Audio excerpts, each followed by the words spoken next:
Well, hello again, guys. Welcome back to our Halloween commentary series with myself, Nick Michalak, and Steve Frazier. It's good to be back. Yes. Well, we'll see how good that gets at the end of this.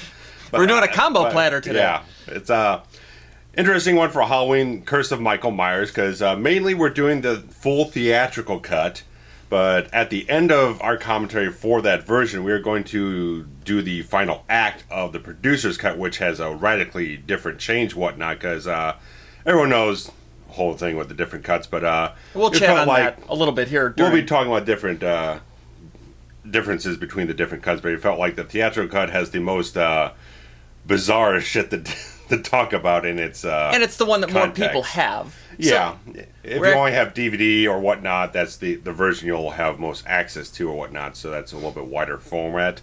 But regardless of that, guys, so this is Halloween 6, Curse of Michael Myers, the theatrical cut, so please go ahead and sync up your timestamp to 0 on the film, and we'll give you a little countdown here, but hope you enjoy it, and let's see where the ride goes. All right, here we go. All right, so in 3, 2, 1, press play.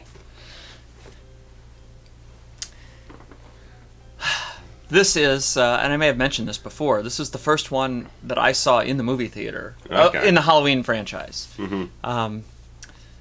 Yeah, I went with my mom, actually. It was one of those where, like, Mom, we got to go see the new Halloween movie. And I remember there being moments that I thought, this is fun. And then there's moments that it's like, what the heck is that? What's happening? I don't really understand. Yeah. I don't understand this editing either. Yeah, this is a very frenetic open. I don't know why Mustafa felt the need to put his name on it, but well, apparently somebody liked it. Donald Pleasance's first billing here. That's thankfully for his final performance. That's right. Sadly, and interestingly, his death is actually probably a big part of why we're doing 2 different versions today. Yeah, mainly because they finished principal photography, then he passed away, and then they did test screenings, and there was already a whole bunch of infighting on set between producers and the studio and the director and the writer, and no one really could agree on exactly what they wanted to do, and then test screenings just shattered everything around, and they had to go back and reshoot things and make the film even more nonsensical than they thought it was. And it's pretty nonsensical in the original version. Yeah. Although we're starting off with some pretty weird shit here. Yeah. At this point, nothing has been explained as to who these people are, what this means. It's almost very, very cold open. It's reminiscent of Nightmare 5. Where a little bit, yeah, gothic corridors and. Right, a pregnant woman and giving birth to something that we don't know, and concerned nurses. Yeah. I believe that the one gentleman in the robe had the the symbol on his back. Oh yeah. I think. Yeah. They didn't show it to you long enough for you to register it. Like the fact that we both have to watch about 3 times on home video to pick it up. Right, and in which case, why even? I mean, I don't know. Yeah. If you're going to do it, do it. I mean, retroactively, there's a lot of shit that doesn't make sense in this version of the film when you get to the final act that they completely redid. Which we'll get to. Here's this baby that's, 4 months old. And yeah, it's a big kid to come out of your about 20 minutes ago. That always boggles my mind. It pisses me off when okay, so now. And that was supposed to be the Man in Black from the previous film, right? Introducing Paul Rudd, that you may have seen. Yeah, Paul Stephen Rudd. Well, you got to have 3 names. You got to have it at the beginning, and then you just drop it because. And he's gone on to have a nice little career for himself. He is fantastically hilarious comedian. I love him. I absolutely love him too. Yeah. But this is some weird shit here. Yeah, because. Let's get into a little background here, because this is almost like the reverse of everything we've done with horror sequels, where it's like they rush it out, they slop together a script, and they go off and shoot it. This had 6 years from the previous one. I don't know if there's maybe a little bit of rights issues, because it ends up at Dimension Films, them grabbing the rights, but you got Daniel Farron's working on this script for quite some time, going through like a dozen drafts of this thing. So they went through a lot of stuff to develop the whole thing. But and everyone kind of signed on because they were very excited about its script. But then as production goes along, they keep changing things, and the director has a different idea, then the producers have a different idea, and they kind of start pulling it further away from what everyone signed on to, and it gets all jumbled up in production and post-production. When they had a script, everyone kind of liked it, then it went off and started turning into shit slowly afterwards. And in that voiceover there, they were talking about the supernatural element of the evil and going dormant, and meanwhile we're not sacrificing this kid, but drawing symbols on it with blood, and eliciting very disturbing imagery, thoughts in your head. And people are, I mean, I even me, you know, at the age of, what was the release date on this? 95, October of 95. Okay, so you and I are both 15 years old when this movie comes out, and you know, at that point in your life, you're like, man, I just want to see Michael kill some guys. Yeah. It's like sequel time, right? Yeah. And then you come in and you got this ritual, and you're like, wait, what? Yeah. Okay, so now we've got this woman who finally has a heart. Great shot there. I love when there's the black, all black. With the, you know. This is something this Daniel Farron's really kind of envisioned, to have a little bit of that materialize a darkness face. And where did he come from? Yeah. Has he just been hanging out in this lair? What? I don't understand. What is the spike in the wall? Yeah. Why is that there? I mean, nothing about this makes any sense. Yeah.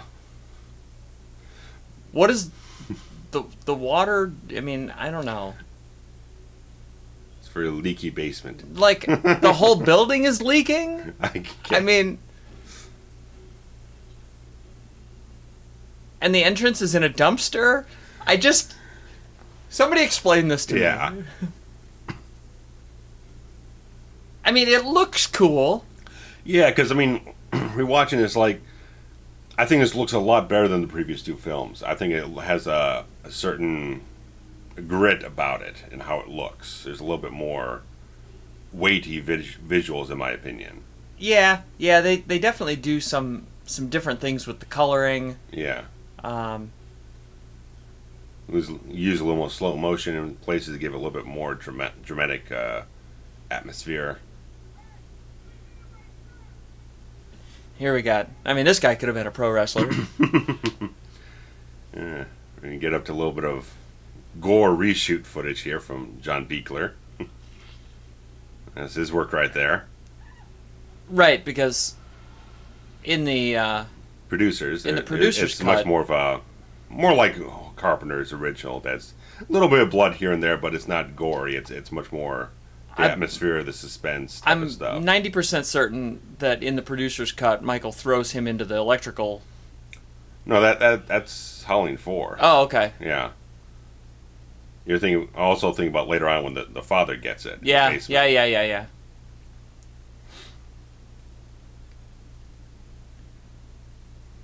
But so far... And more of this nonsense. There's just been a lot of... In the producer's cut, it was extended scenes. Like, some of those scenes went on a little longer. Yeah, a little more tags of, like, character development or such here and there. In this version, they're trying to tighten up the pace, make it quicker, get it through faster, instead of lingering on things to create atmosphere. Right. And this kid's hearing voices. Yeah. From this mysterious man in black. Again, fairly contrived. Yeah. I mean, really?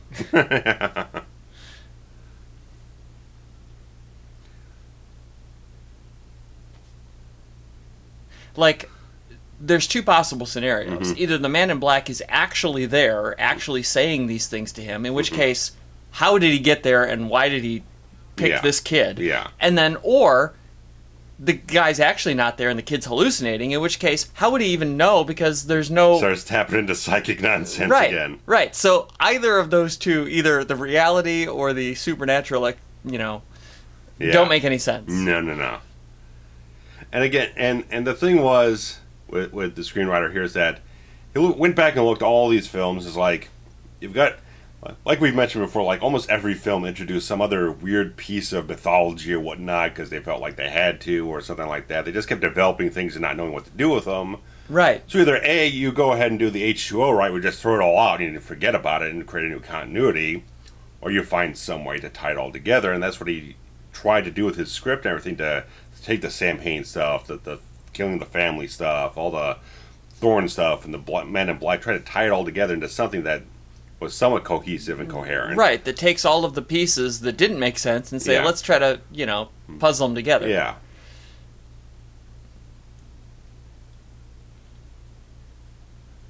And I think, like, I mean, there are plenty of people who don't like the storyline whatsoever, so, I mean... Myself included. That's entirely understandable, but, I mean, you can at least kind of respect that he's trying to do that. I think he does as good of a job as anyone could do with all this scattered crap. Right. That so 3 or 4 different screenwriters threw together over these years. I do actually really like the fact that this is the kid grown up. I love that part. I like that there's kind of a tie back to everything in this. It feels almost like a full circle arc of sorts. Yeah, I mean, and in every way, this was the end of the first lineage. Ultimately, yeah. But I mean, you got that, even where you get this Dr. Wynn character, who's the guy who was talking with Loomis outside Smith's Grove in the first film. Different actor, but sure. Again, it's all to try and tie things back together, to create a thread through of all the elements you've seen, whether you thought there were much of anything at all to begin with, but it kind of... I like the touches that it makes. It's trying to not just satisfy the fans, but kind of reward the fans in a certain way who kind of stuck through the highs and lows of everything, that there's a lot of familiar stuff that pinpoint here and there. Kind of, it's part of that same thing that, like, the Saw franchise did, where, like, every new one has to try to link in some way, and all that really does is make the audience go, oh yeah, I remember that. And not that it makes any sense, but it just hits that nerve of puzzle linking. And so, like, again, it's one of those, like, kind of gotcha tactics. That scene with Wynn and Loomis there was, and I don't know if they go back to it. It's been a while since I've seen this one. They do. There's just more footage trimmed in this version. Right. But I feel like a lot of the scenes, many of the scenes in the producer's cut that we're not going to cover, because we're really only doing the end, are with Loomis and Wynn together. So it's almost like a lot of that, because they kind of just said, maybe we'll forget that whole because apparently the director of the film, Joe Chapelle, was not very impressed by Donald Pleasance, which is a crime. He didn't. I don't know if he just didn't like working with him, didn't like him as an actor or whatever it was. He just decided, I want to cut more of him out of the film.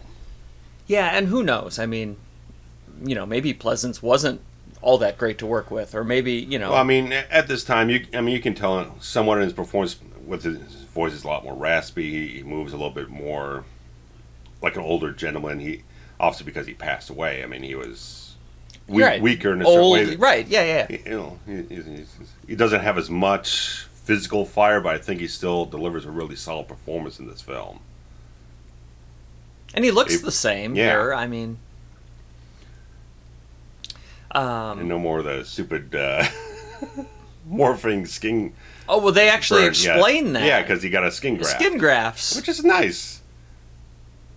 I like the full beard on him. It looks appropriate for him at this point. He's retired and everything. And I guess we've kind of glossed over the fact that the girl with the baby is not Danielle Harris. Right. Well, yeah. So it's the same character, but it's not Danielle Harris, who, I don't know where she was at this point in her life. There's an interview on the deluxe edition, which I watched before this again, that basically when they were casting the film, they wanted someone who was over 18 to work the longer hours. She was only 17 at the time, and she talked with the producers and everything. It's like, well, if you get emancipated as a minor, we can cash in the film. So she spent like a couple $1,000s to go for court fees and everything to get emancipated.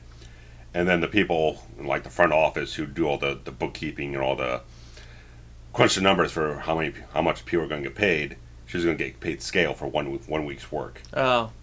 And she felt insulted and just didn't like it. Plus all the other crap in the script, she had no idea what the heck they were doing with this. Right. I mean, so between the finances, not being able to recoup the couple $1,000 she paid to get involved with the film, and being very displeased with what they were doing with the character. Yeah, that scale wouldn't even pay back her court costs. No. Especially for this, she couldn't have taken more than a week to shoot this J.C. Brandy. So. Who looks significantly older. Yeah. And so he just followed her? Like, did he get... Oh, well, we know he's a good driver. So... I don't... Like, it's so far-fetched. Again, it's plot convenience crap. Everything is plot convenience. Yeah. All of it.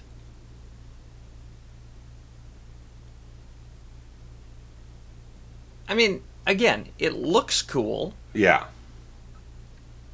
And I guess you're supposed to be, like, suspensed. Yeah, they're supposed to be... He's going to find her. It's fairly well crafted in terms of mood and pacing, music, whatnot. But yeah, the logic doesn't entirely come together. And to me, that takes me out of it. Yeah. Like, I can't be afraid for this woman and her baby. And plus, I mean, I no matter how many times I watch this, I just have no connection to the character of Jamie because it's not the same actress. Yeah. I don't feel anything. It just feels like a different character to me. Right. That's, like, you kind of care about, this woman who the just... idea of it. Right. But, woman is being hunted and she's got a baby and yeah. she's afraid. Yeah. But, like, there's no... And there's not connection. Much... And she doesn't have time to be a character. She has time to cower in fear and die. That's it. That's the entire scope of the character in the film. And again, the original... It's all predicated on the fact that you're assuming that you believe her to be Jamie Lloyd from the previous two films, but you can't because it's not Danielle Harris. Yeah. So you're like, oh, here's this other woman. And she's going to die? Okay. And again, another thing's changed from the screenwriters. Like, he wanted her to survive until the end and have a climactic battle with Michael, and instead of being off a quarter of the way, halfway through the film, depending on which version you watch. So even the screenwriter is like, I want to have more respect for this character, but keep changing shit. And she ultimately dies right here, right? In this version? In this version, yeah, right up front. And in the producer's cut, she ends up living for a little while. She's pretty much comatose or whatnot in a hospital, then gets shot in the head. Right, because that makes sense. Yeah.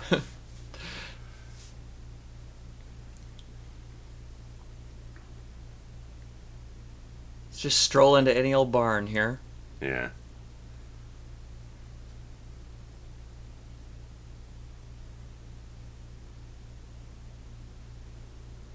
I mean, that, again, looks really cool. Yeah. And I like that the production design people have just thrown some pumpkins around. Yeah. Apparently they were shooting this like right in the right time of year, so they didn't have to fake anything with a season or whatnot. But apparently they got like hit with a snowstorm second week in production, really? and they had to screw around with scheduling. I mean, if I had a barn, unless these people farm pumpkins, I wouldn't just have some pumpkins laying around. So, like we've said in some of the previous commentaries, like Halloween 2, it's a little much. Yeah. You don't have to put that much in there. It's like a little here and there it goes a long way. I mean, the guy's got a wheelbarrow full of pumpkins in a barn. And maybe, like I said, maybe it's a pumpkin farm. I don't know. I don't know.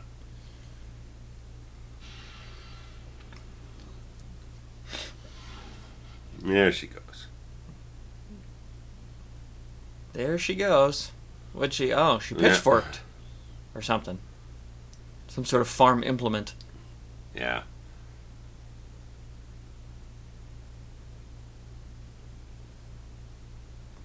And so we're honestly to believe that he has set out to basically only kill members of his own family. That's the intention, yeah. Oh. Yeah, apparently there's further deleted footage where he actually turns this machine on and starts... Oh, really? Yeah. It's like, you know, okay, not if you do that, it's like... Well, maybe it is still here. I was watching deleted footage earlier. Yeah, no, and then he turns it on. Which is completely just overkill. Literally. Yes. and it just, again, it's almost like... It's like... First you just kill the character. Now you just got to piss on her grave or something, you know? Yeah. It's and that's definitely like not insult to not the in the character, producer's the cut. fans. That's a reshoot. Probably a Beekler. Yeah, totally. All the reshot Gore stuff is Beekler's work, which it's all great quality because it's him. Right, he's so good.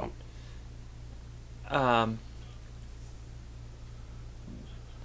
This guy, who's a great, 90s character actor. Oh, yeah. He's so good at being a heel in this movie. He is as authentic as you possibly get for someone you absolutely thoroughly despise. You do. You just like, you don't want anything to do with this guy. Oh, yeah. Okay, so now we're at our probably fourth different Myers house. It is much more faithful to the original than the last film. Oh, you mean that, like, Gothic mansion? Yeah, or whatever. And it's weird because this is still Salt Lake City. It's still the same place they shot the last two There's ones. mountains back there. There were no mountains in the first one. That was in California, claiming to be Illinois. Yeah. There's no mountains in Illinois. No. I don't care where you claim. No. Anywhere south of here is just flat land up all the way down the Mississippi.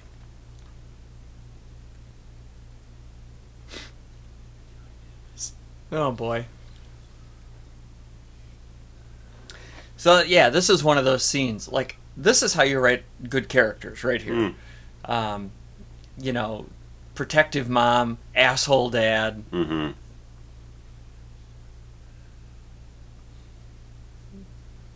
Kid who doesn't care. Mm-hmm. I mean, we all know families that are like this. Yeah.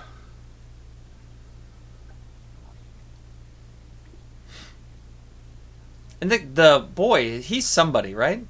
I don't know. No? I'd have to check. I'm Oh, not okay. sure. I don't remember. I thought he grew up to, like, do other stuff. I can check for you. All right, then.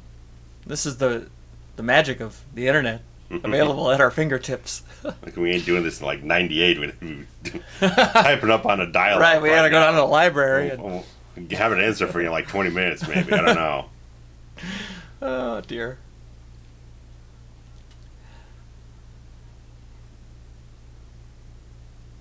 I don't know. I find it...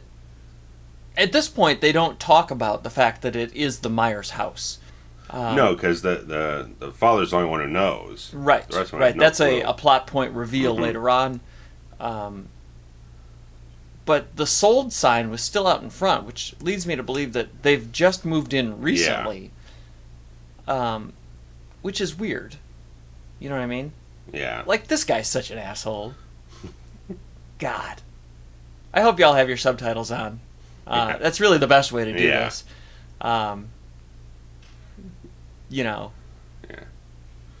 Yeah, apparently this kid really hasn't no he didn't real do anything. Career. He did nothing. Okay. He has one other acting credit from like a couple years after this for something I've never heard of, and he directed something. Love it. Short film. He really didn't do anything, so. There is a scene in the producer's cut where Danny sees the man in black outside the window. Outside the window, and hears him say something along the lines of "kill for me" or something along. And then cut to Danny holding the knife. Yeah. where in this cut it just looks like he's defending his mom. Yeah. Which, I kind of like that better. In a way, yeah. Yeah.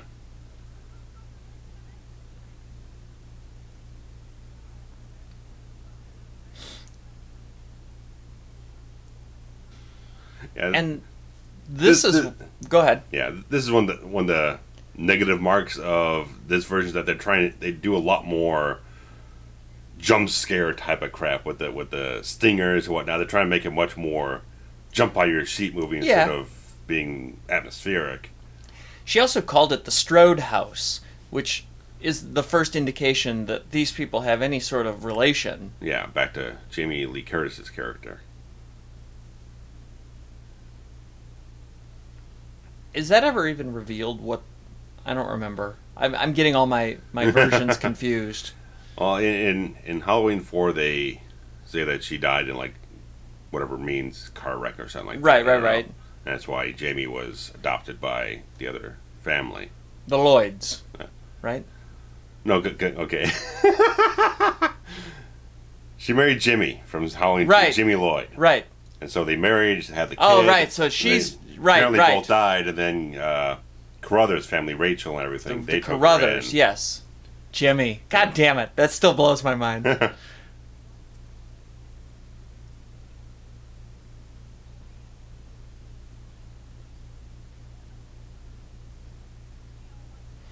Oh, Tommy.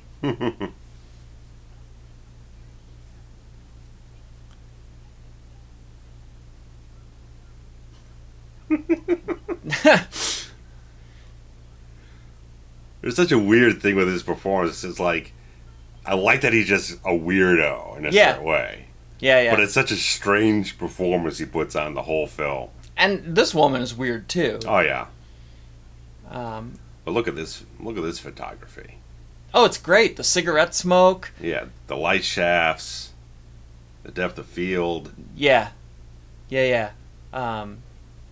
And of course, I'm a sucker for anybody in a movie that has like newspaper clippings and a reel-to-reel. Yeah, I mean, like old tech. This man. Guy's Junior Detective, and I love stuff totally. like that. And he's playing back this tape that he recorded off of the guy was like a Howard Stern-esque radio show. They originally wanted to get him for the role, but they couldn't persuade let's him. see. Okay, so I did my Smith Grove, Dwight, Braidwood, those are real towns. Yeah, Joliet. So Pontiac is about 80 miles or so south of where we are now. Sure. So, it's about like an hour southwest of Joliet. Well, so yeah, that basically followed Route 55. Which for those I don't know if anybody's not from around here that listens to this. It goes right from Chicago all the way down.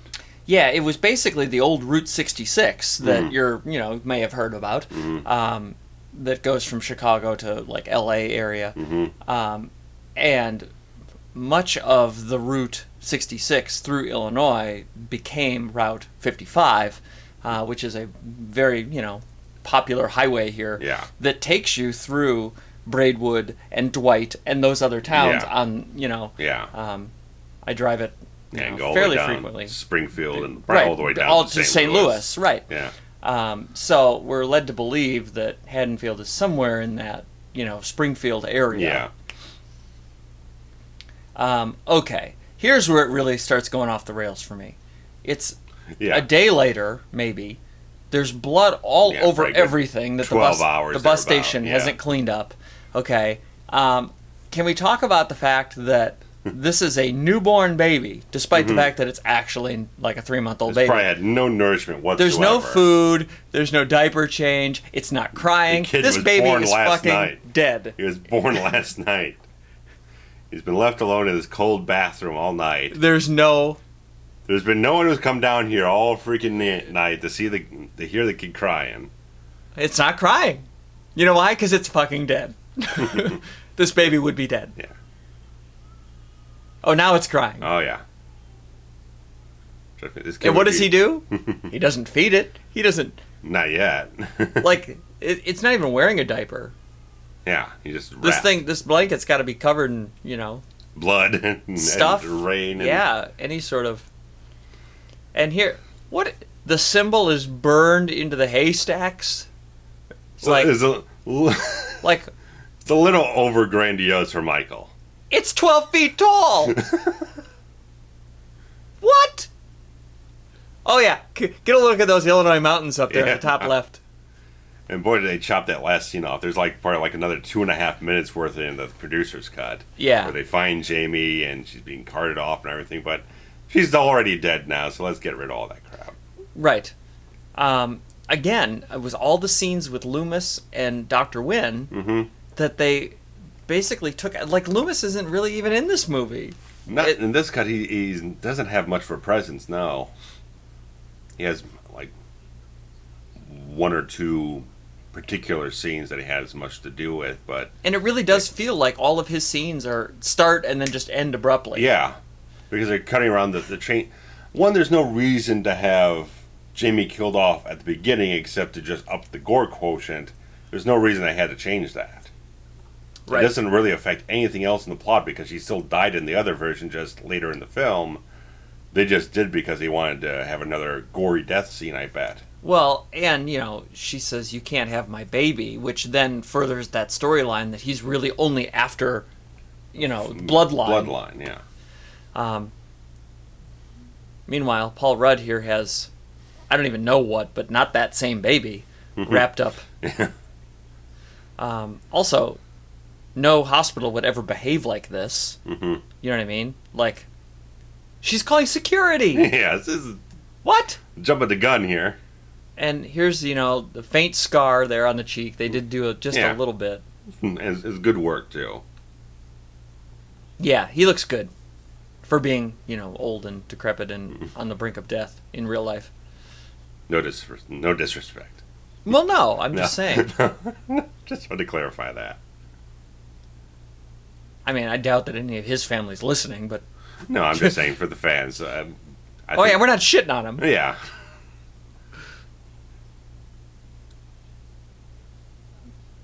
Oh, see, they even say bloodline here. Yeah.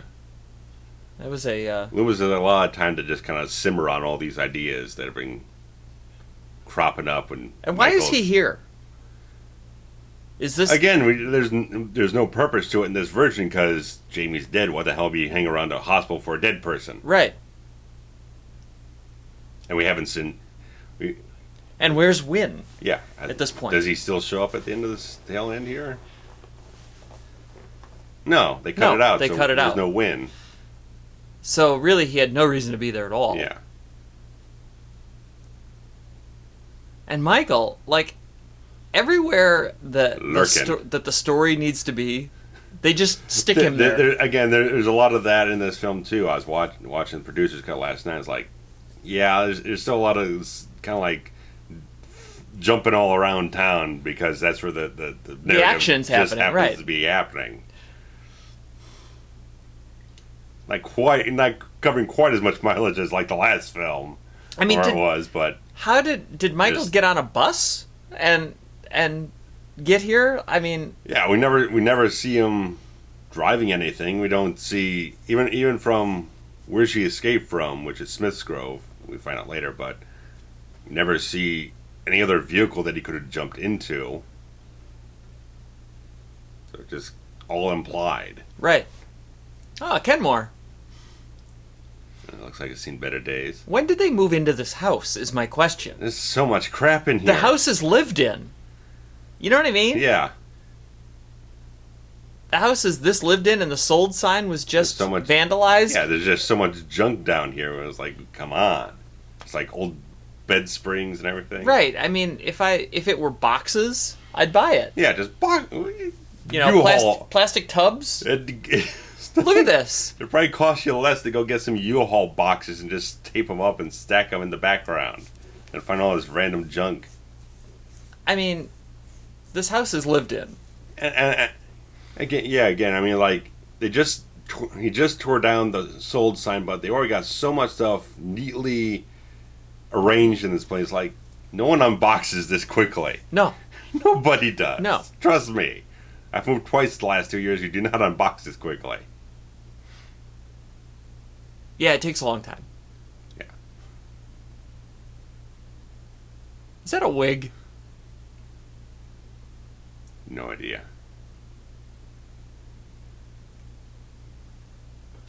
I don't know why part of me thinks it is. There's no other stupid stinger jump scares for no fucking reason. I hate that shit. And I mean, there's a jump scare, then there's a false jump scare for no fucking reason. It's just there to be cheap. And so, okay, well, I guess Tommy and Loomis leave the hospital, wherever that is, and come back here. And of course, they're right across the street from one another right now, and they have no idea.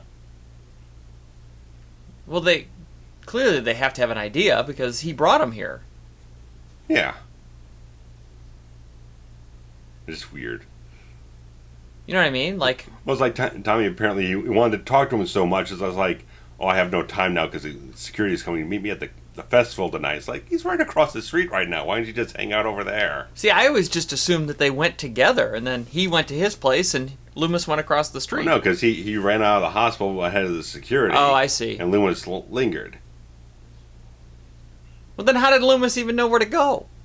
If they didn't have a chance to talk yet. Well, he told him there's a family living in the old Myers house. Oh, I see. So he just went there. Okay. I don't know. Just weird because, well, again, both characters are right across the street from one another. Couldn't he say, I'll be across the street? I live across the street from the Myers house? I live across the street. Wait for me there. Plot convenience again. Right. I will say that they at least made the interior of this home look much more like the interior of the first one. It's as close as they've ever come. And if you go back to the original film, I'm sure you could just knock out all the structural differences, but just based on like a memory of going back and watching this, it was like, okay, it feels... Right. In particular, the stairwell, I think, is the most iconic. Yeah. And not even iconic, it's just, for anybody that's, even half smart. You remember the steady cam shot going through what's happening here? Like... Yeah, again... He's just hanging out in the middle of the street wearing... Looks like he's wearing like a... pantyhose over his head. over his face, yeah. And here's the old ha-ha, because the dropped pumpkin is exactly what happened to him in the first film. So, I don't know. Like, that was really the only point in doing that. Yeah. Because, again, screenwriters trying to just create these parallels and whatnot. Sure. These touchbacks and whatnot. Because I guess the original idea was kind of like almost a beat-for-beat remake of that original scene where the kid comes out of school and he's being hassled by the other kids, and time would come in and kind of like stand up for him and whatnot. So it's like maybe a little too... best they don't do that close of a thing. It's like the pumpkin thing is enough. Right. You don't need to go that far with it. We understand. And here, he's just being such a dick. Oh, yeah. I love it.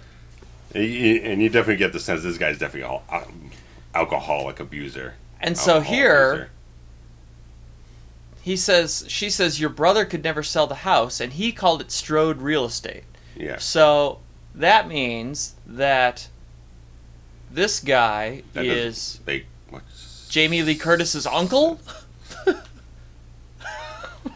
Okay. What? It'd have to be. Sorry, not. If both families' last name are Strode, then it would have to be his brother then. Right, that's what I'm saying. Yeah, that doesn't make any sense. No. Well, right, because she said your brother couldn't sell this place. Yeah.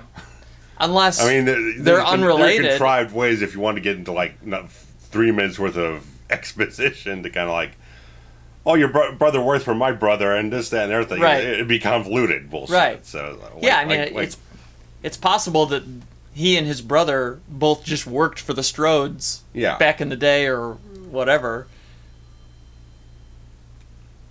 But somebody called this the Strode house. Yeah. Or even just have it like he works... Like Strode is their last name. Yeah, or even if he just... He works for the realty company, and he just bought the fucking house on her because he told him, I can't sell this, I can give it to you for a fucking bargain. A song, price. right? Yeah. Yeah.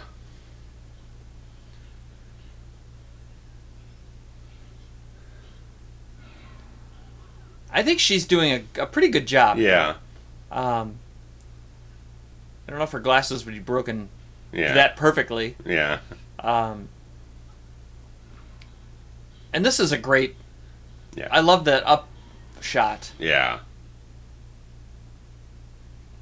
It's like the most fearsome Michael's been in a couple movies right there. Yeah. I mean, That's a he's using farm equipment. He's Yeah. using axes. Yeah.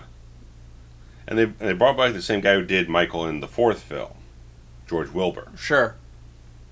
Aside from the third act of this version, but we'll get to that. Now, this is after school, you know, Yeah. in a obviously, you know, populated neighborhood. Mm-hmm. Nobody heard this woman screaming in the backyard? Mm. This is why I can't write a movie. I cannot suspend my disbelief long enough. For exaggerated concepts. Right, yeah. God, I'm just a miserable prick.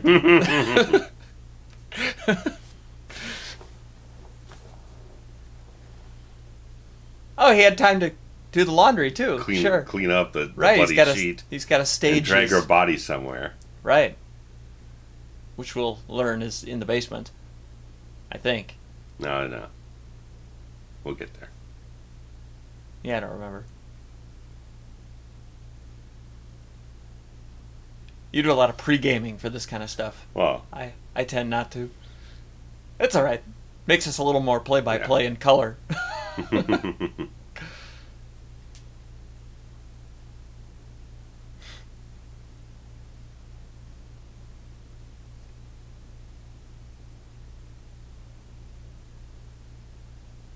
Sorry, there's not a lot to talk about here, other than this, bad painting look at all these knives. I'm also thinking about. Are you telling me that this family used all those knives to prepare dinner and had to wash them and put them conveniently in the? Again, they got all this shit already set up and put off, and they still got shit tons of boxes here. Where are they putting all this crap? Well, the boxes are to throw, to facilitate their argument that they just moved in, even though clearly that's not the case. Not the case. They've been here for like a month. Trust me. But yeah, I was thinking about the timeline here because Tommy runs into the kid on the street, and then you got the whole thing where she calls up the father and the husband or whatnot. And then she gets killed by Michael. So, in the time it took Tommy and Danny to walk from where they were to the home, Michael killed the mother and cleaned everything up and moved the body to stage it somewhere else to be shown up later in the film. Right. That's pretty fucking fast. Yeah. Oh, he's stealthy. I'm sure it's probably like a 10-minute walk. And here's that, hat and coat hanging in the background to elicit the idea of the, stocking-faced man in black, jingle jangle boot man. Yeah. Who at this point in the story has never been explained. There's nothing. There's no relationship. There's nothing. Never. We've just seen a glimpse of him here and there. He held the baby for a moment or two at the beginning of the film, and that's it. Well, they paraded him around in the last film. fifth film. Yeah. To have him break Michael out of jail. Mm-hmm. And then that's it. Yeah, and in the producer's cut, they reused footage at the end of 5, but then they shot new footage with a stand-in for Danielle Harris showing her being abducted. Right, by the man in black. They do in the producer's cut. There is a scene where they recap the end of 5 to link the two together. Yeah. And the footage of the abduction was apparently shot for this film. It wasn't like unused footage from the last. So I think I made an error in the previous commentary. That kid was rocking a good Game Boy. I had a Game Boy. There's our old quilt square Afghan. Yeah. Phantom of the Opera.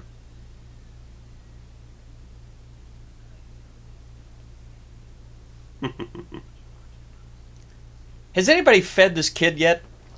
I haven't seen him feed the kid yet. I mean, I don't have any kids, but I'm pretty aware And that again, they need to eat every couple hours. When he ran into Danny on the street, he didn't have the kid with him, so where the fuck was the kid at the time? Oh, you know. Who knows? Who knows? Yeah.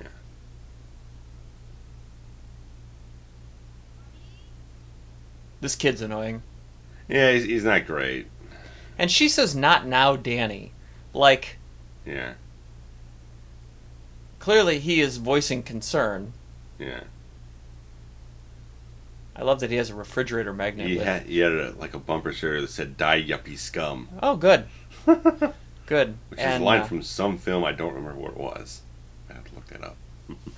And then he also had John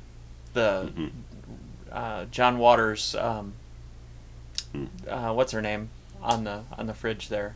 Can't think of her name off the top of my head. It'll come to me like 2 hours from now when we're not recording anymore.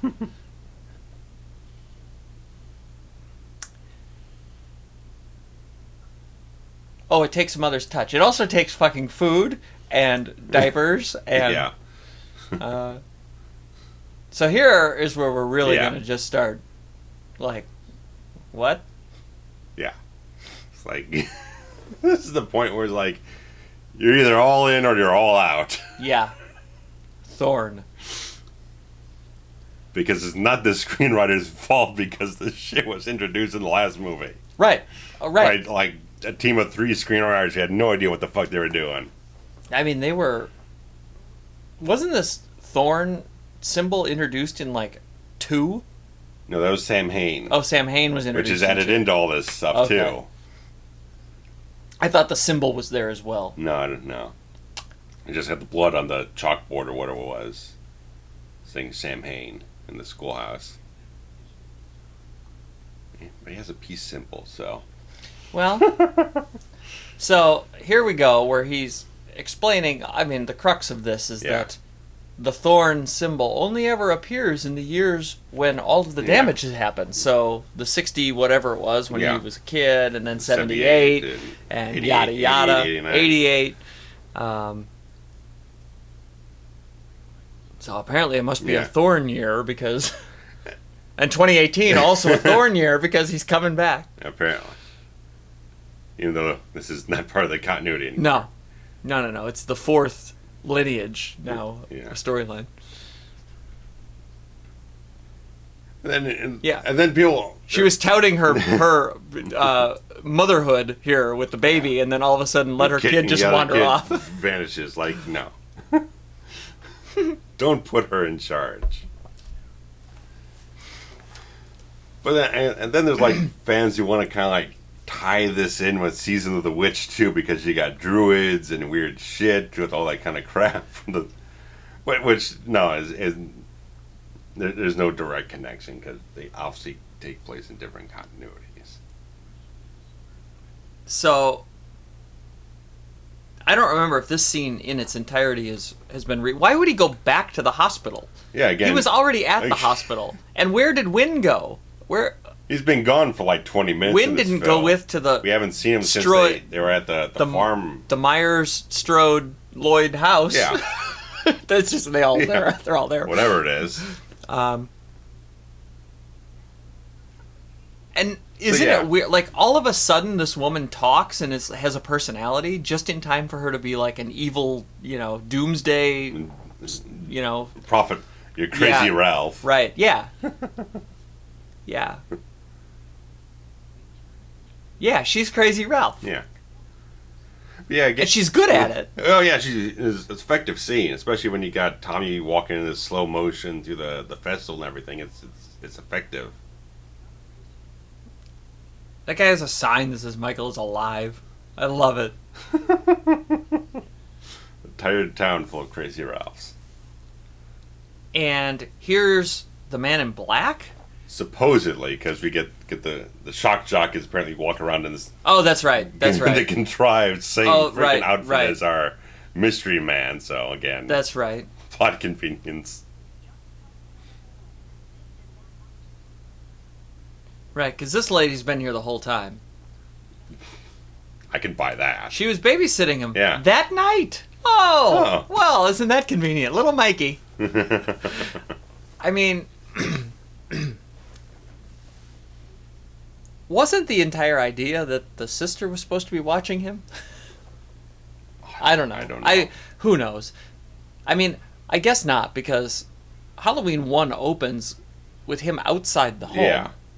And her and the boyfriend showing up at the house. Right. So, okay, I guess I'll buy that he was at a babysitter's house. But. Well, yeah, I mean, it starts out with him on the street looking at the house. So he's obviously, you can infer that maybe he was at someone else's house and walked across the street.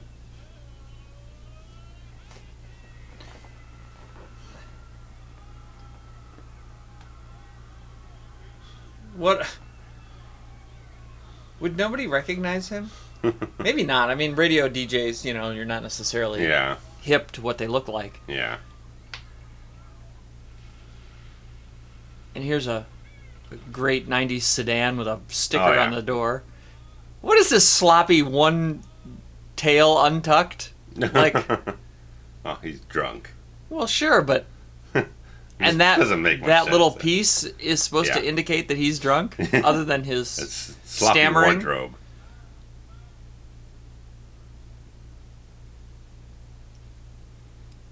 I like that little string light there with the candy corn and the pumpkins. That's kind of cute. I mean, the whole house is decorated with Halloween stuff, so they unpacked that first apparently, just to be make you feel more. Yeah. And I'd buy that that's the case. Like let's make it feel like a home and unpack our holiday stuff. I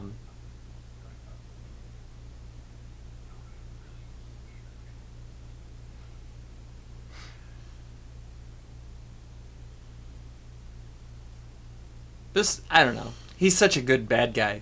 Yeah. You really just dislike him. Oh, yeah.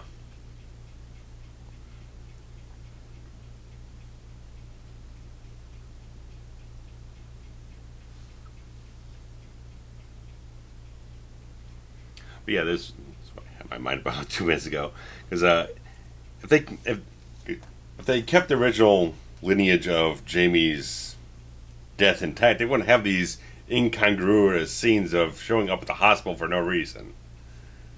Because this is what all these scenes are, because they can't reshoot in Pleasance for new scenes, so they just had to chop a bunch of random shit that doesn't make any sense because they wanted to have an extra piece of gore in the film. If they just kept it intact, it would have made more sense continuity-wise why he's at the hospital and why he's talking with the doctor here about random shit in front of Wynn. Who has no reason to be there at all. He's had a whole bunch of his screen time and story chopped out of the film. And was there really anything other than... Okay, so they did leave in just a hair of the conversation of Wynn basically trying to solicit Loomis to come back to Smith's Grove to take over his and take place. over. But other than that, like, there really was no point to him even being there in that first scene. Yeah. Because they've chopped everything out. Now that looks cool. Yeah. And again, in the reshot ending, it still makes no fucking sense why he came back to him. It's only in the producer's cut that it makes any blasted sense why he's bringing Loomis back into the circle of everything.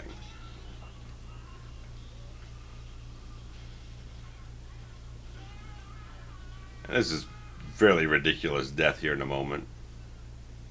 Well, this light and everything is all weird. This going all scanners on us here in a moment. Yeah. That makes no sense. Your head doesn't explode when you get electrocuted. No, you don't. You fry a little bit. Because we've seen Shocker. Yeah. That doesn't darn happen right. in Shocker. No, it surely doesn't.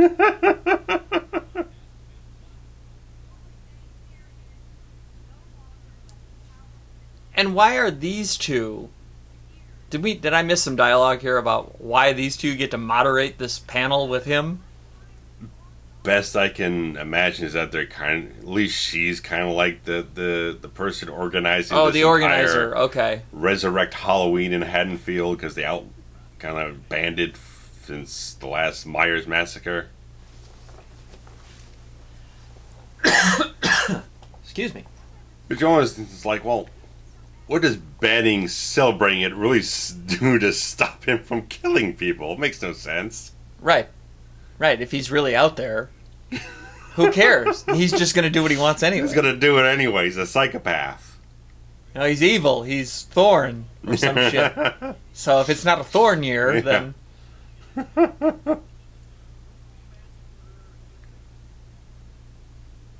Is he, though? I mean, I guess he is at this point. In the best town you can go for. It's not drunk hillbillies running around with shotguns blowing guys' heads off. Oh, yeah. Ted Hollister found out the hard way, didn't he? That poor son of a bitch. Or Dr. Loomis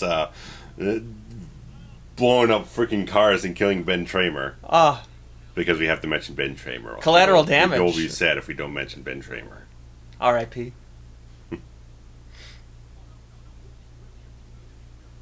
Wouldn't it be a little chilly?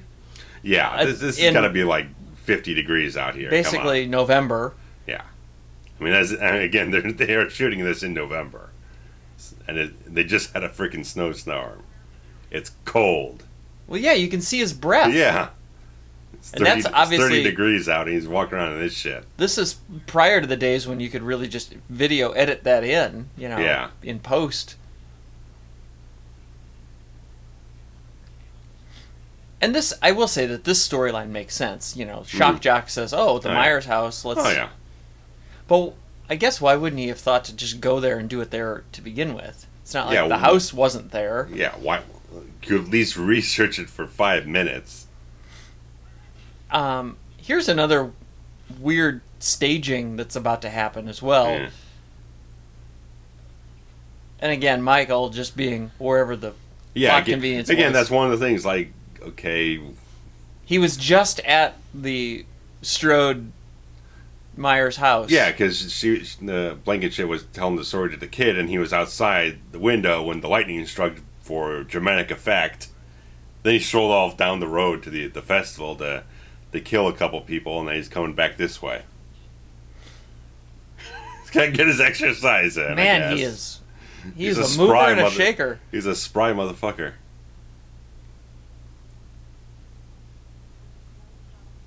So, this geography of the house is pretty accurate here. Yeah. Living room over there.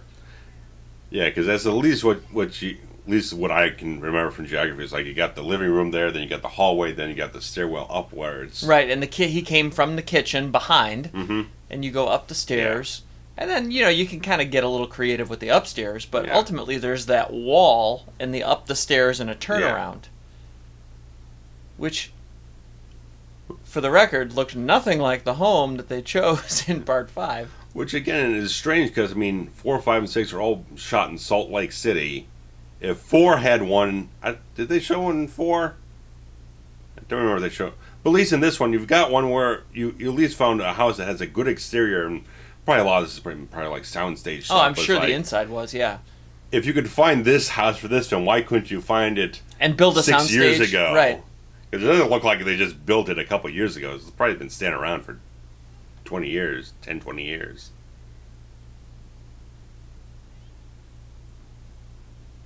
Okay, this kid is, 7? 8 years old?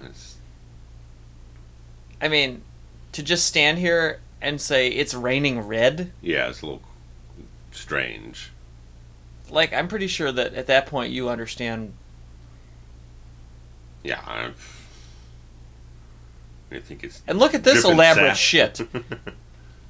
There's a whole goddamn festival going on. Yeah, he had time to climb up in the tree and stage this. Michael had time to kill him, wrap him up in holiday lights, and here's climb Loomis. up the frickin' tree, stage him there, and then walk all the way back to the other place he just was 10 minutes prior or something. And Loomis is conveniently there as well. Because again, Tommy said, "Meet me at the festival tonight." When he met him at the hospital, Yeah, where I they suppose. had no reason for Loomis Where to be at then the he hospital then in went this back version of the film. with him across the street, and then back to the hospital, and then Yes. back to the festival.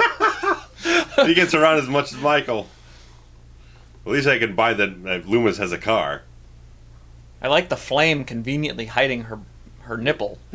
Well, she's gonna sit up in a moment and reveal it anyway. So it's Yeah, but I think it's kind of a cool. yeah. Oh, there you yeah, go. yeah. But again, it took all this time to light a good dozen candles before they got it on. Right. Yeah, it took longer to light the candles than it did to actually bang. I'm sure it did. And how many candles is this guy? Look at Yeah. there's 7 candles in this room The DP alone. is getting a little. There's no way that Tommy Doyle has 8 pillar Yeah. candles in a quarter of his room. Yeah. How can you be freezing? Look at the steam, you Yeah. idiot.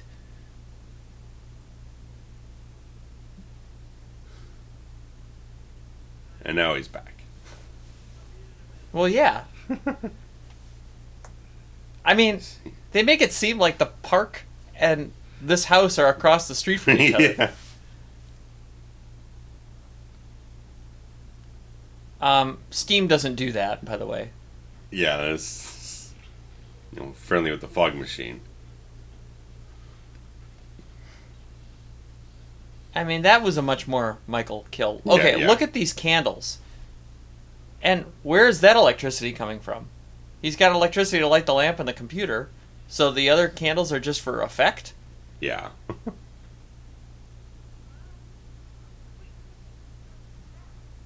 We know the power's out across the street because he short-circuited everything Well, to kill right. the father.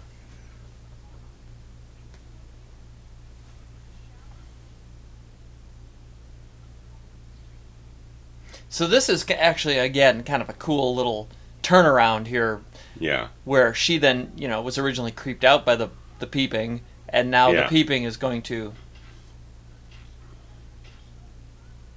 That could have played out a little better. Yeah. I feel like there could have built some suspense there. Yeah. And why are they... It's like a replay? Slow Yeah, motion replay? yeah. It's the weird editing in this version. There's a lot of Oh, meanwhile, stylized editing here. Mommy of the Year here. Can't keep keep an eye on her son for 5 seconds.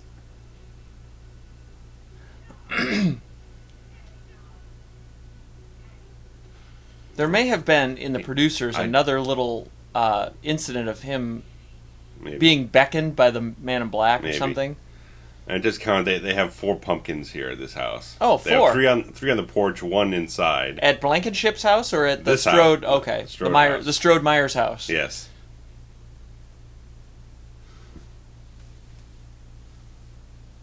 It's almost like a 3D film here, where they got to put the gag out right in the front of the camera. Apparently, that after the second Rob Zombie one, they were planning to do a Halloween 3D film. I recall And that. never came about. I recall that. Because that was in the height of the 3D boom. Yeah, digital 3D. Yeah, because I mean, Friday's done it. Freddy did it. Everybody's done it. You got to catch up. You're way behind the curve here, Halloween. And I think when Zombie said that he wasn't going to be involved in the third one, no matter what, was when the plans kinda really dissolved. derailed. Yeah, they really didn't know what to do until Now, yeah. don't get me started on the absurdity of the current 2018 film, Oh, but that's a different story for a different day. Yeah, we'll find out. Okay, you already you watched her die in the window. Yeah, you know You she's know dead. she's dead. You heard the freaking squishy noises through the phone Oh, that's right. with the knife and Yeah. everything. Like, who in their right mind would pull back the curtain here? And again, it's like, you had a phone. Are there no cops left in this town? Right. See no cops in this movie. You were on the telephone. in this freaking town. She literally hung up the phone and walked. Oh, she chased her son across the street. Yeah, still.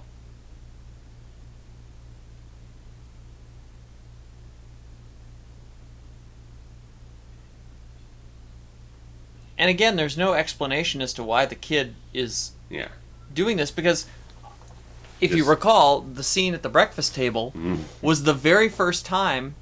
No, not even. It was the scene in the bed when we first meet these characters that he says the voice man is back or whatever, and it's the boogeyman in the closet or whatever. Yeah. So they left one in, but have taken out all the other times when he has seen this man in black or heard the voice, which now makes it completely inexplicable as to why the kid is doing anything. And again... And now we've staged... There's Mom. Yeah. How did Convenient. how did we get her to drop right then and there? Again, that 10-minute walk Tommy and the kid did from the sidewalk into the house. He killed the mother, cleaned up the sheets, dragged her all the way up here, hung her from the ceiling for her to conveniently drop at this moment in time. Perfectly plausible, right? Perfectly plausible. Perfectly. Give this movie an Academy Award. Oh, Lord. Now he's got a vehicle. This is the first we've ever seen of Tommy in a vehicle. I think so, yeah. At least I can buy he drives a Jeep. He seems like a Jeep. He does seem like a Jeep guy. He's a Jeep guy. Definitely a Jeep guy. Don't put him in like a freaking sedan or some shit. No, Jeep fits his character.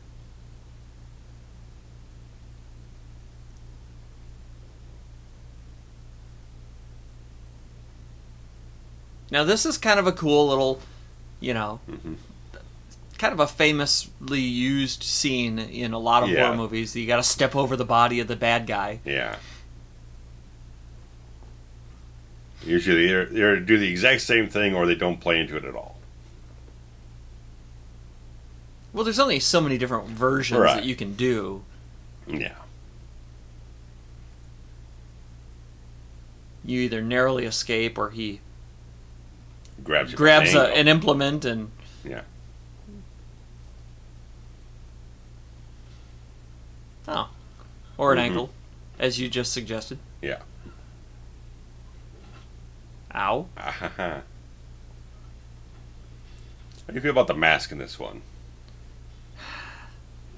I don't know. I mean, there's a lot of people that are really, the mask people. Yeah. And they break down the differences here and there. I just don't understand. There's been no explanation, really, why he is still wearing this mask. That's a huge bone of contention in the 2018 film for me. Again, different conversation for different day. Yeah. We'll see if we do like maybe a review or something afterwards.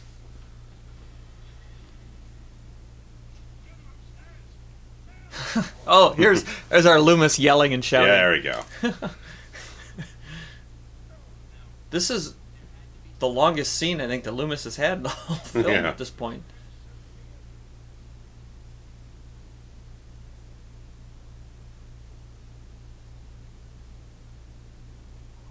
I don't quite understand what the revelation is here. Well, just that Wynn is the man in black.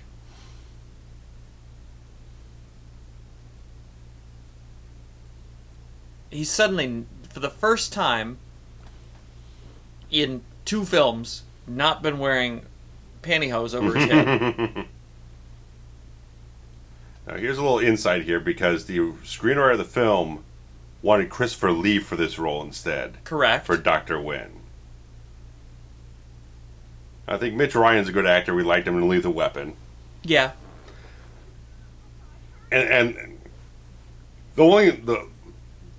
the change ending only kind of like suits him, because I think in producer's cut, when they get into the occultist stuff that we're going to get into in the other version, I think he's way off the mark. Way off the mark casting wise. This is pretty much where the stark differences happen, and there's a beautiful fade out right here. Yeah, which is convenient. The real change. That is where we're going to probably pick up the producer's cut in a little while. At this point, because it's such just completely reshot.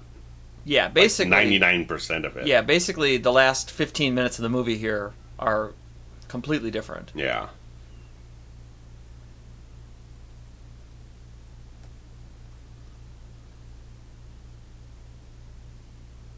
It's slightly weird because, I mean, I'd have to go back to original films. Like, how far was Smith's Grove from Haddonfield? It was like a couple hours. Oh, yeah, it was hours.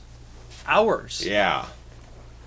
I mean, Michael gets there lickety-split. Yeah, I think it's like 100 miles or some shit, they say.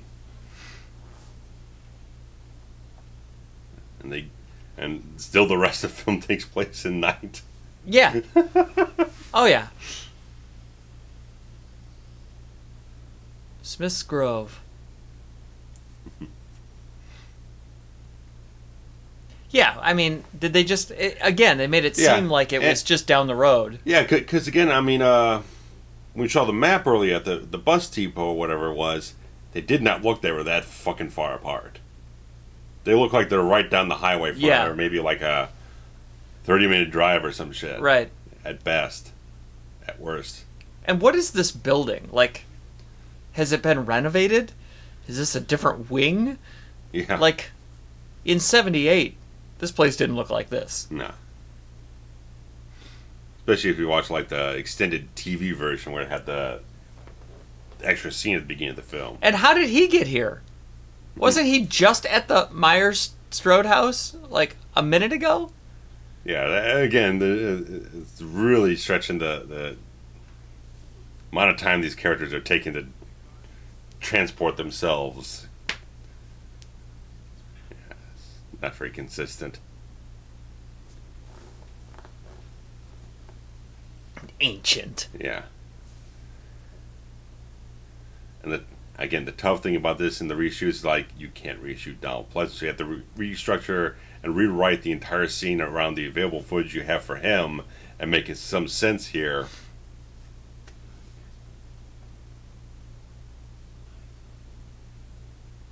And this scene doesn't answer anything. No. And the producer's cut, because it's so different, it does answer everything. Whether you like the answers and everything. Well, right. I think it explains its plot here at this point in the producer's cut. Stop referencing that because we're not going to have anything to talk to. Well, yeah, but still, I mean... Yeah, I'm just saying, yeah. Let's not exhaust our comments on it. It's part of the reason why this version isn't very good, is because you get to this point and everything you built up, all the exposition about Thorn, all these images of Thorn, all this other shit with everything, all the visions Danny's had and the whole thing of the Man in Black, none of it means anything because it's all bullshit. There's no payoff. There is no occult. There's no occult things. There's no mysticism. All the shit we saw at the start of the film with all the druid cloaks and everything with the symbol and everything is bullshit. It's all like a cloak and dagger smoke screen. Because this all becomes about some kind of genetic engineering thing that makes no sense. That gets no explanation what the hell it means. There is no cult. There is no Thorn. There is no nothing. There's no mysticism. There's nothing supernatural about anything with Dr. Wynn or anything going on with any of this. It's all just completely genesis, and they don't rework the earlier stuff in the film to fit the new ending of the movie. Right. It just doesn't make any sense. Exactly. So, I mean, it's like they kept intact what they had to for the sake of a running time, and it's changed everything at the end of the film just to say, no, that's all crap. This is just a random series of events happening at the end of the film to just wrap things up.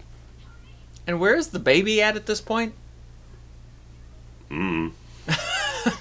We haven't seen it yet.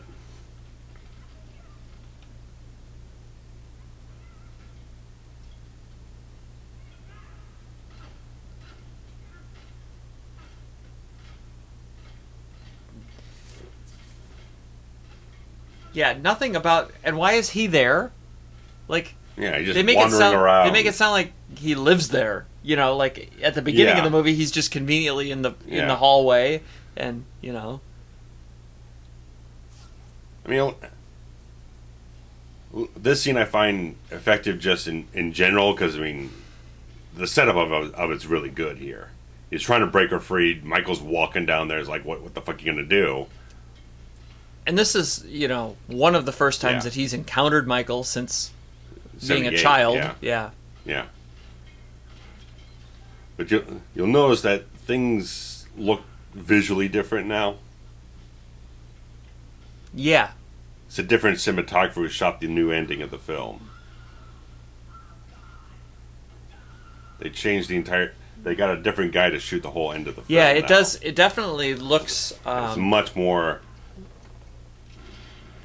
reliant on color. Yeah, it's more saturated. It's redder. It's... Yeah. And I think later on when we get to like the final beatdown confrontation, it just looks way different from the rest of the film. Even this does here with looks more like an 80s Michael Mann film or something with his color scheme. The reds. Yeah.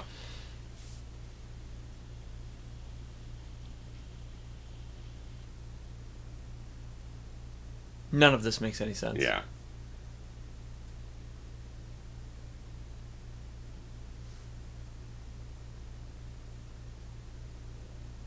And there's the guy in like the black and red. Yeah.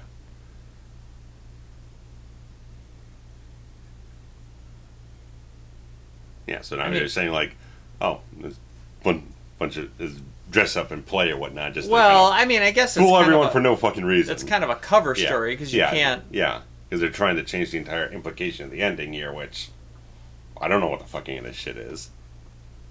What are they doing? I don't understand. I don't understand this ending at all. So, Dr. Wynn is a medical doctor and not a... psychologist or psychiatrist or something? It's a sanitarium. Yeah. You assume that it's a doctor of psychology. They don't do fucking surgeries at a sanitarium, I don't think. No. It makes no sense. No. That's what you go to the hospital for. Yeah. Although they had a delivery room in the basement. So again, where they took the time to light 600 candles. In this gothic temple or whatnot, which is bullshit because there's no fucking cult here. And in this reshoot footage, it's a different guy playing Michael. Can you tell? Yeah. He's about like 50 pounds lighter. It's not the same guy at all. I think it's like the son of the stunt coordinator or something in the film. Looks nothing the same. It doesn't even probably moves about the same or whatnot, but still looks a little robotic, a little stiff. The rest of the film, he didn't move that much to really kind of critique it so much. He was kind of just... He was always just there. Yeah, he was just mostly just standing still and walked down a corridor or two.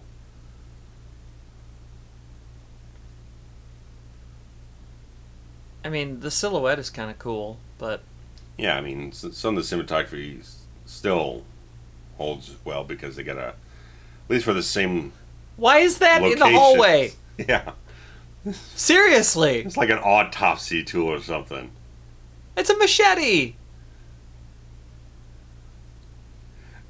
And they're in a hospital. Yeah. This is not Smith's Grove Sanitarium. This is a hospital. Yeah. And this version, it kind of seems more implied that, like, Michael isn't aligned with these people at all. And he's coming here to kill them for reasons unknown. It makes no fucking sense. And all this, again, all this stupid flash cut editing is just... doesn't hold up. I thought of that much. So... I will say, this was very memorable to me in watching it in the movie theater. Yeah. Because it's a good thing you didn't have epilepsy. It was strobe light, right? And so, on the big screen in a dark house... Yeah. Like... It makes a big impression. This was really cool. Mm-hmm. Like, that was a cool-looking scene. Yeah. But, yeah, you're right. Why is he here killing these people? Yeah. And check out this wailing guitar synth score now. It's like Steve Vai took over the scoring duties on the movie. And where is this hallway that it's so readily accessible? Yeah.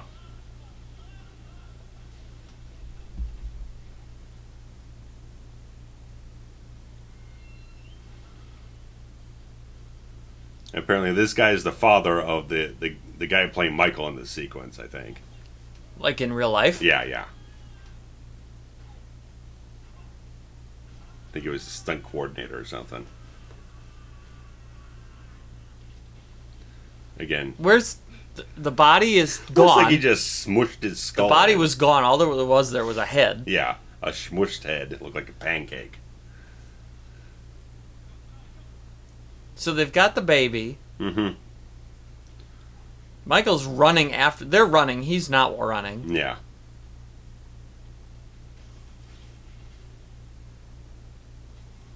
And there's been no mention of the cult or the thorn. Oh, yeah. Or any of it. It's all bullshit. Out the window. Yeah. I mean, I guess that line about Halloween's over, you could buy that he was just saying, like, oh, we're going to pretend that all of that's, Yeah. we don't want to let everybody on to the fact that we're doing this nefarious activity behind the scenes in the basement. Again, the implication of all this crap, some kind of genetic engineering for what purpose, I don't know. I mean... And there's the thorn symbol there. Yeah. I mean, I don't get where you come up with this idea in any type of way with no setup. Like... And still keep the setup for the ending that you didn't want. 10 minutes ago, Wynn was sitting in the living room of the Myers house. Yeah. Wearing the outfit. Of the Men in Black, yeah. Yeah. Which has still not been explained at this point. This feels like, if this was made today, this feels like one of those blockbusters where they reshoot 70% of the damn movie. Like a Justice League or a solo Star Wars story. They feel like the majority of the film doesn't function for what they want. So they would throw in another like $40 million for this like $15 million, $5 million. Well, this thing costs $5 million, so they probably throw in like another $5 or $10 million to reshoot 60% of the movie instead of just reshoot the end of the film and recut the rest, because it doesn't make any fucking sense. No, it doesn't. Because like they literally did that with the Wes Craven film Cursed, the werewolf movie. I never saw it, but they kind of like reshot almost the entire fucking movie. I might have seen that.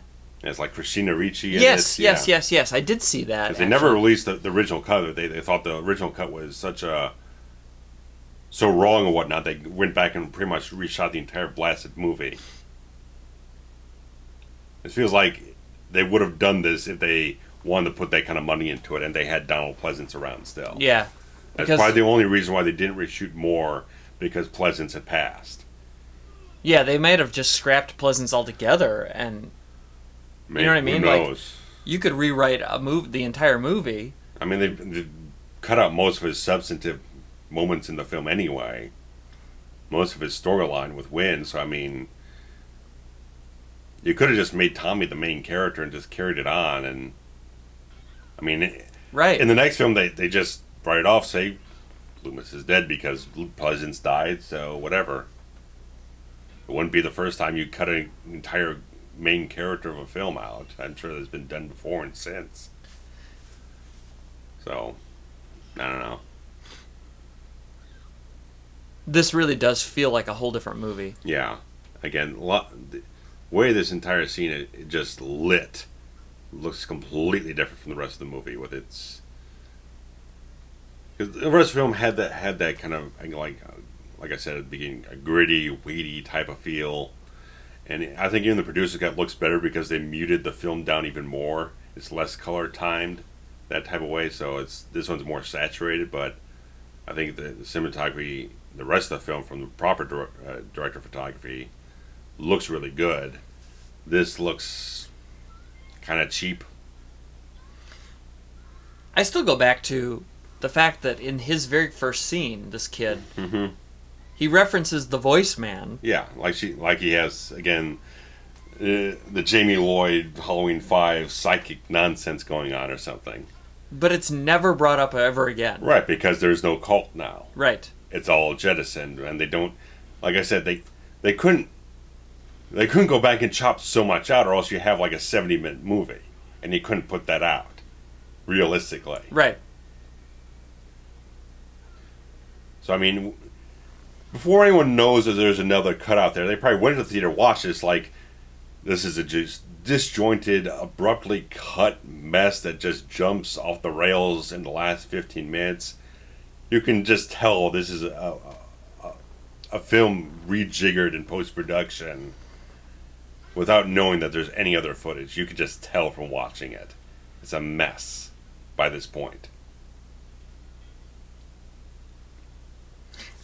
I definitely have a memory of coming out of the theater and thinking, like, that wasn't so good, but that strobe light scene was cool. Yeah. It was still good and now we just moments cut in this, but story-wise, it's fucked. So he beats him down in this hospital room. Yeah. Then we cut to the three of them in the Jeep, and Loomis standing here. Yeah. There's no mention of Wynn. Yeah. There's no mention of... Because, you imagine Wynn got slaughtered with everyone else in that operating room. You do? I didn't think that. You could. I just thought it was he was nurses. in the operating room at the time everyone else gets slaughtered, and you don't see him again, so... Yeah, I suppose. Mm-hmm. I suppose. Because they can't go use the footage from the producer's cut now because it's completely incongruous with what you just saw. And why is that staged in that manner? Then you get the scream from producer's cut put in there from Loomis just to make it seem like Michael killed him right now. He's killing him now or something. I don't know. It's silly. Yeah, it is. Again, before you even knew there was another cut, you could definitely, especially if you watch this a time or two or three or whatnot, you could definitely see, like, there's something really wrong with this. This seems really kind of... disjointed, yeah. Yeah, this seems like this is coupled together with little spare parts here and there. It doesn't... Again, just with the story structure, it just completely bullshits its way at the end of the film. Contradicts the previous hour and 20 minutes. It makes it make no damn sense whatsoever. So you can definitely tell, like, this, at least this third act has been fucked with severely. There's no way of getting around it because everything else builds up to a certain expectation of a plot development that's completely abandoned when you get into this whole Smithsgrove sequence. Well, like I said, the scene just before the cut, the kid's sitting in the lap of the man in black. Yeah. You expect there to be some sort of payoff for 2 fucking films worth of Man in Black. And Thorn cult and shit. Right. He's got the tattoo on his arm. Yeah. And then all of it's just, oh, Halloween's over. Bullshit. And you're right. The whole idea was that they were linked somehow. Yeah. Not that Michael was just going to walk in and slaughter everybody at the end. For no reason, apparently. He was there when they took the baby. Why wouldn't he just slaughter everybody then? Yeah, because, I mean, he goes in there, slaughters everyone for no reason. Then they make off with the kid, and he's still going after them to kill everyone else in his bloodline, which is just the kid. Right. I've lost completely any kind of coherency in that line of thought. Like, he was in the basement. Yeah. In the beginning of the film. After the cult ritual. Why? Yeah. Why wouldn't he just take there? the baby? Why was he there? How did he get there? Yeah. He could have killed... Did he just show up? It's like, oh, I was late. Right. Where else was he? Where else would he be fucking around at? So then he got on a bus and went to Haddonfield and dicked around there for an hour and a half of the movie. And then came back to Smith's Grove and just hanging out there because he just appeared in the hallway with Tommy. Yeah, Tommy, yeah. Just happened to appear in that hallway for some reason. Because in this thing, it's like, apparently has no connection or no loyalty to these people. So what the fuck is he doing here in the first place? Only to slaughter everyone except the baby that he has apparently... He can kill everyone except the people he's looking for. Unbelievable. All right, guys. Well, put things on pause because we'll be back in just a few moments. We'll give you a timestamp. With a timestamp into the final act of the producer's cut. So yeah, stay tuned. So we're gonna pick up Yeah. like the last 10 or 15 minutes of the producer's cut, Yeah. and then we'll do that. So- you can stop now if you want, or you can join us if you'd like. So catch you in just a Just moment. a few.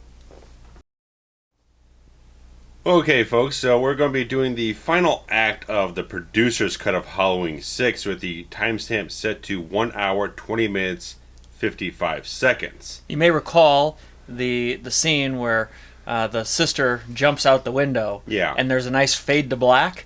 Well, that's basically where shit hit the fan. Yeah. And they said, "Yeah, we're just going to redo it from there." Essentially the real change in the film, so they cut to black and changed the ending of the movie. So we're set to 1:20:55. Yeah. So if you want to take a second and get there, then we will do the last little bit here. Yeah. And Well, let's just say that, again, the film cost about $5 million, grossed about 15, which is still a profit. that's a success, sure. But I don't think there was as much as they hoped they were going to get, and probably I'm sure H2O made much more from. They got my $5 their choice back in '95. Financially, they did make a correct choice with H2O to make a lot more money for it. But so let's hopefully you guys are all queued up now. So I figured I'd give you guys a little buffer zone there. So guys, 1 Here we hour, go. 20 minutes, 55 seconds. I'll give you a countdown here to press play in 3, 2, 1, play. And we open here with the Thorn symbol on the ceiling. They're very much about their interior decoration, apparently. Yeah. And she's I mean- got this little Julius Caesar shit on her head. I mean, this looks like straight out, maybe it's not, like a Midsummer Night's Dream here, right? Yeah. Again, this DP loves his fucking candles, doesn't he? Yeah. Yes, he does. It's like, you're the art director. Give me as many candles as you can. I want them all lit before I roll film. They're all in different sizes and everything, configurations. So, apparently they were drugged, and Loomis says, I know where he wants to play the game, and Yeah. now they show up at an undetermined amount of time later. Yeah. And these are different establishing shot because in the other cut they had just an actual sign that said Smith's Grove. Now we got just a deteriorated sign here to show you that. Oh, it said employee entrance on the last one. Oh no, I thought they had like a sign out. Oh, on the proper front. like a Oh, I see. sign out front of the hospital type of thing. Hospital. Note that you called it a hospital. Mental health clinic. And And here's additional dialogue here about Thorn, runes, this looks great. cultist stuff. Yeah, the entire Blu-ray is sourced from the original negative. There's none of that videotape crap. Grain back and forth, yeah. Yeah, this is a proper film negative transfer. That's unbelievable. Scream Factory's outdone themselves. Yeah. I really did want to get this set, Right. and then I didn't. I'm so sad. So in this version, we actually get... I mean, it might not be a good explanation, but A coherent explanation for everything the film set up and tried to tie together from the previous films. At least has a coherency to it. It's following through on its ideas. Whether you like it or not, right. at least is a flowing narrative that makes internal logic for itself. And notice how he's got his garb on here. Yeah. So Maintaining that. all of the Loomis dialogue is the same because Yeah. those shots are Yeah. the same. Yeah. They even shot it in a different office. His stuff in the producers in the theatrical cut is a different office, I think. I think they did that. For whatever reason. Change a And he was wearing that like sweater and yeah, like this just tweed, general tweed coat. Yeah.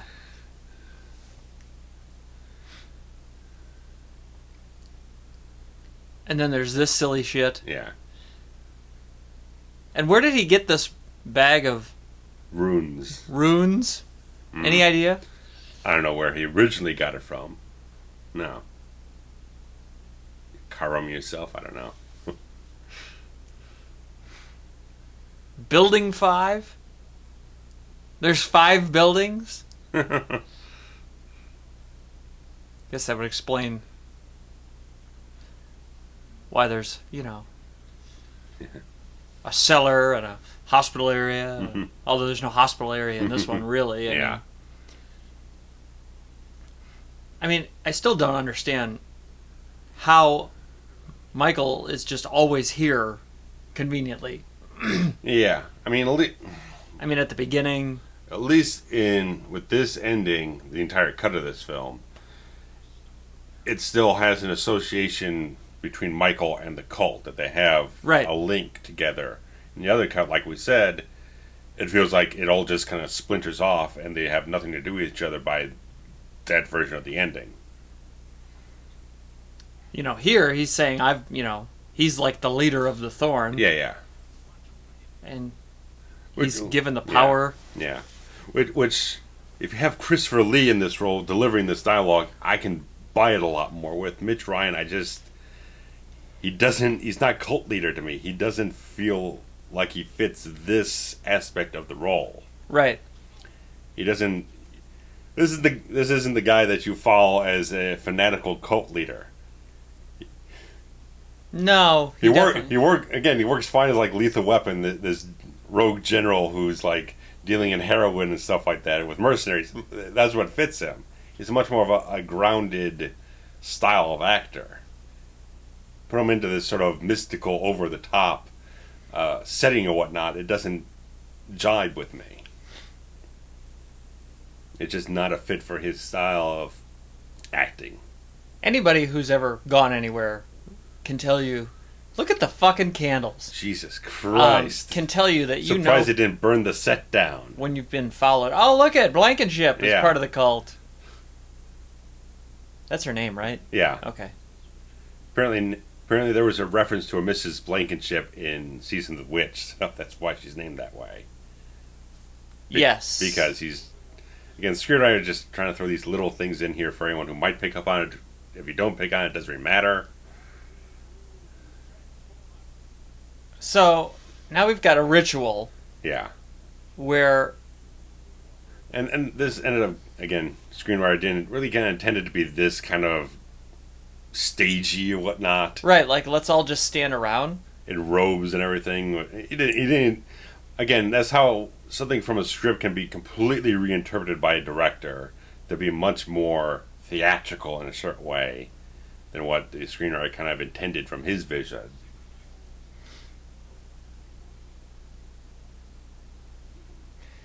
So now Michael's just standing around here, like, listening to all this as if it makes sense. Again, and a lot of it doesn't... Again, there is still silly shit in this version of the film. Especially with this ending. A lot of the stuff is kind of goofy.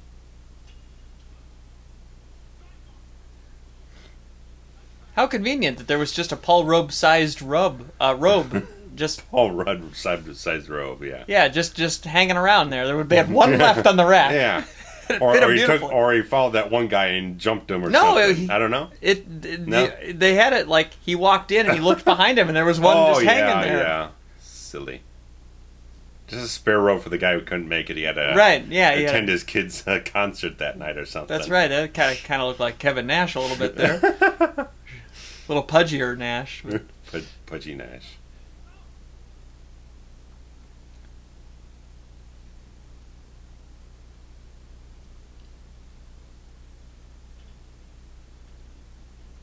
Again, more concepts change from the screenplay, which is, again, a lot of them hear that. Apparently, like, he wanted more like Michael not to be controlled by the cult, but the cult kind of like worshiping him as like a god or something like that. That's like the opposite. It's the opposite of what they're kind of portraying, because they kind of seem like he does their bidding or something like that. Right. He follows their words, their commands and whatnot. That's why he's standing still like that, not doing anything. But nobody's ever really said what it is. Yeah. You know what I mean? It's still vague concepts. Again, this is one of those things that happens a lot in sequels, especially when you have a lot of concepts going on, where you think like, okay, we've got enough set up here, we can do more payoff in another sequel. Yeah, you can't think like that. Yeah, you can't. You really can't do that. Unless you're doing something like you're shooting like 2 or 3 films back to back. You really cannot go that route. Well, even a film, I don't even know what I can pinpoint. But movies that have been filmed back to back are usually two parts of one movie. And Back to the Future 2 and 3, Matrix 2 and 3, Lord of the Rings stuff, even current Avengers movies are being shot back to back. You know, Kill Bill was it's one story. Yeah. You know. That one was at least intended as a single film, and Weinstein's chopped it into two separate pieces. The point being, So unless you're shooting as all one major production, it's not the best thing to go with, because again, especially with this thing, you get new screenwriters in every film, you change directors every film. There's no guarantee that anything that you set up in this is going to follow through on another film, which obviously didn't. The power of the runes stopped him. Yeah. So you're telling me he stepped into the ring of marbles here. And that's it? He just can never leave? And he was just in his cultish garb. Now he changed back into Black Cowboy Man. Like, there's still unfinished business here. Yeah. There's you can have like a fourth act here, really.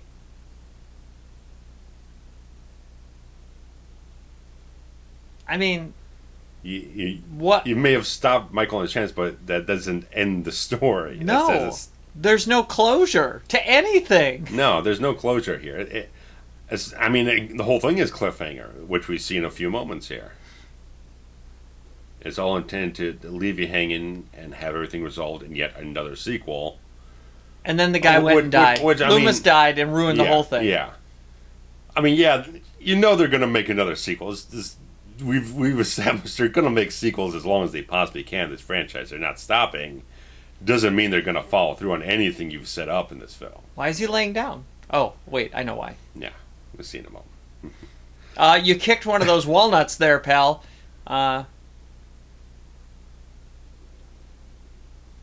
And again, more plot convenience, because again, why do you have to swap out clothes? Right. Michael had the wherewithal to change clothes? There was no reason for it. No. All Michael has to do is take his mask off, and the only person who's going to freaking recognize him out there is Loomis, and then he tends here to we disappear go into nowhere. So we've transferred the power. Yeah. Which I guess is what he'd been telling him the entire movie, is that he wants him to take over the job. Yeah. Which he meant to be the literal job. Yeah. Oh, wait, and that's Michael? That's Michael.